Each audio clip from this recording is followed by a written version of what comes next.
Добрый день, уважаемые жюри и участники конференции. Меня зовут Слишков Султан, я ученик 5 класса Мирионской юношеской гимназии. Тема моего доклада – развитие кряков в обыкновенных домашних условиях.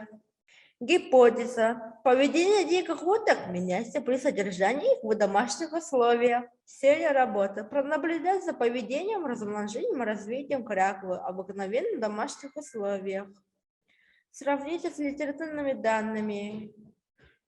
Задача. Первая задача. Изучить литературу о поведении, размножении и развитии кряквы. Вторая задача. Пронаблюдать за линкой, питанием, размножением и развитием кряквы. Сравнение, получение данных с литературными, сделать выводы. Основные методы исследования, изучения литературы, анализ материалов, интернет-ресурсов, наблюдение, сравнение с последующим описанием. Мы живем в сельской местности и занимаемся развитием кряквы. И мой отец, будучи заядлым охотником, использует их для охоты для водоплавающей дичи. С 15 апреля 2021 года по 25 сентября 2021 года я наблюдал за 2 уточками и одним селезнем. Наблюдение проводилось каждый день, примерно в 1 и те же часы. Утром с 8 до 9 днем, с 12 до 13 вечером, с 18 до 12. Параметры наблюдения, процесс потребования пищи, насиживания яиц, развитие вытета с момента вылупления июня до сентября месяца. Вот и мой дневник наблюдения поведения с обыкновенной. Сроки развития и роста утят в домашних условиях совпадают с известными литературными, но птенцам необходимо добавить витамины, чтобы не было рахита. Результат наблюдения – уход за перьями.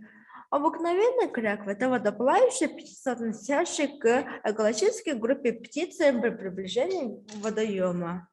Выводы. Уход за перьями кряквы обыкновенно при домашнем содержании происходит так же, как описание в литературе о диких птицах. Каждое утро обязательно купаться. Для этого у нас сделан специальный водоем. Утки подходят и начинают купаться в воду головы. Затем выправляют воду и скрывают им на туловище, могут залезать в воду и плавать там, одновременно купаясь. Питание. В природе кормом для уток являются водные растения. Различные водные растения, водные насекомые и их личинки. Мелкие моллюски. Наших уток мы кормим запаренной посыпкой сельным зерном пшеницы. Выводы. При сборе корма утки в домашних условиях используют те же приемы, что и в природе, насколько позволяют условия. Насиживание яиц. Каждой весной утки выводят птенцов. Спаривание уток происходит на воде. Затем утки начинают искать место для гнезда. В природе утки строят гнезда сами, а у нас для них сделаны специальные ящики. В них накладывают сено. Выводы. Сроки насиживания яиц утками в домашних условиях несколько отличаются от описанных, высидев вкладку. Утка в домашних условиях может бросить выводок.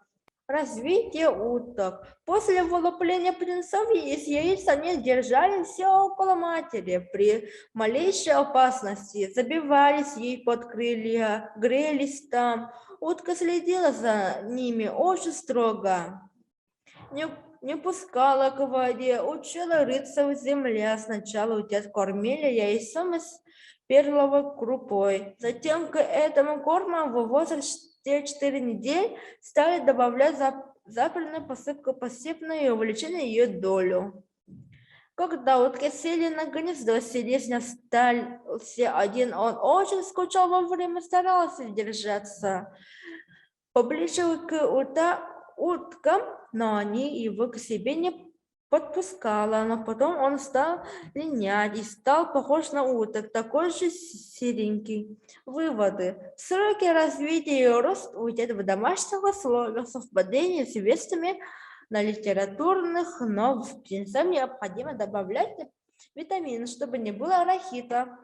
Линька. После насиживания утят утки стали линять, у них выпали все маховые перья, и они стали держаться ближе к укрытию, затем перья отросли. В конце августа утки начали вновь линять.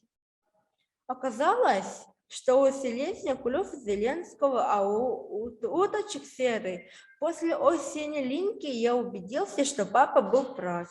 Выводы. Сроки линьки у кряква обыкновенно в домашних условиях.